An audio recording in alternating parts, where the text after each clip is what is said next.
I always thought that the most dangerous part of booking a solo vacation was the drive there. I was wrong.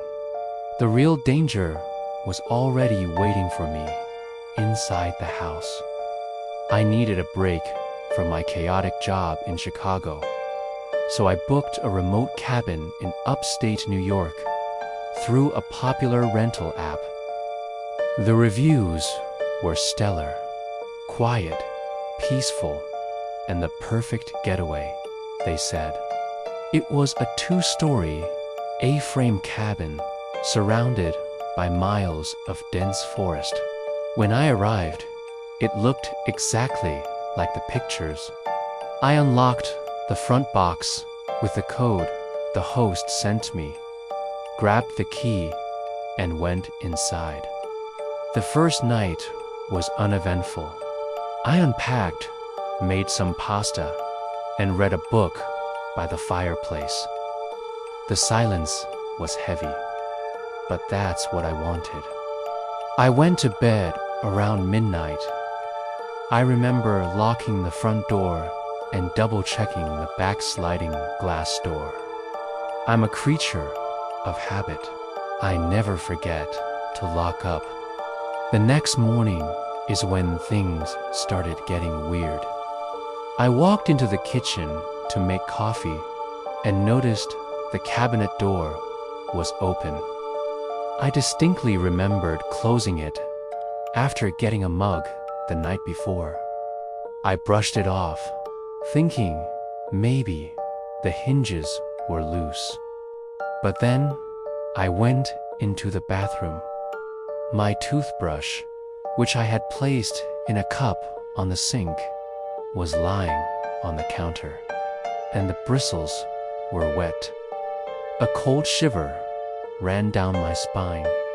I hadn't brushed my teeth yet that morning. I tried to rationalize it. Maybe a rat knocked it over. Maybe the roof was leaking.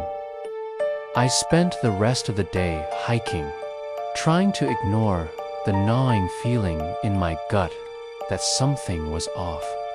When I got back that evening, the house felt different. The air felt heavy. I did a quick sweep of the rooms. Nothing seemed missing, but things felt shifted. A chair was pulled out slightly. The rug in the hallway was crooked.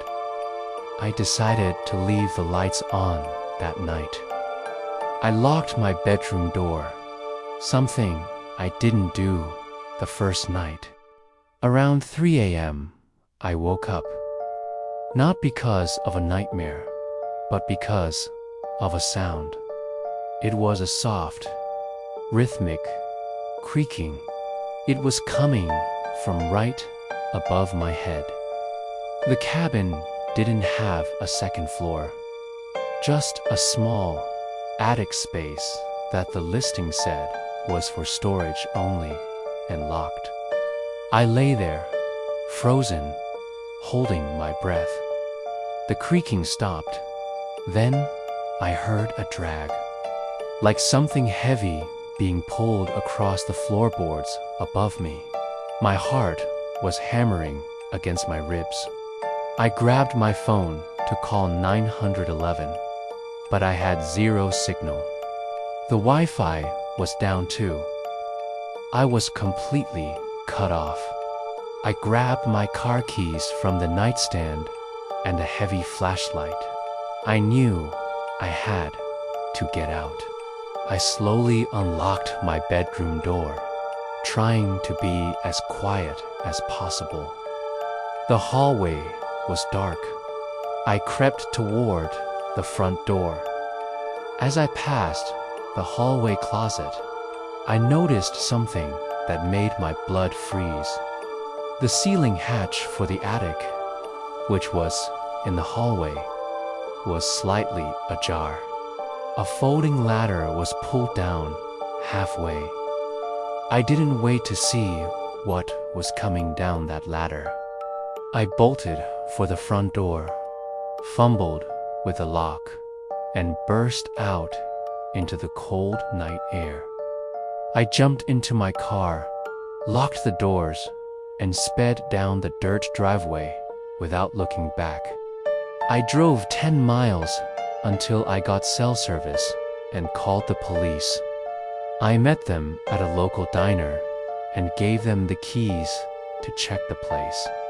An hour later, an officer came back to talk to me. He looked pale.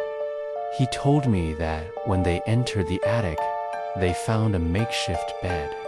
There were candy wrappers, empty water bottles, and a bucket used as a toilet. But that wasn't the worst part. The officer asked me if I had slept with the bedroom door open on the first night. I told him yes. He showed me a picture on his phone taken from inside the attic. There was a small hole drilled through the floorboards. It looked directly down onto the bed I had been sleeping in. The person living up there hadn't just been hiding. They had been watching me sleep. They found a notebook next to the sleeping bag. It was a log. It had dates and times. It listed what time I went to sleep, what I ate, and what I was wearing. The police searched the woods, but never found anyone. The scariest part, the officer told me the dust in the attic suggested someone had been living there for months. I wasn't the first guest he had watched, and I probably wasn't the last. So, the next time you rent a quiet getaway, do yourself a favor. Check the attic. Because you might be paying for the house, but you might not be the only one living in it.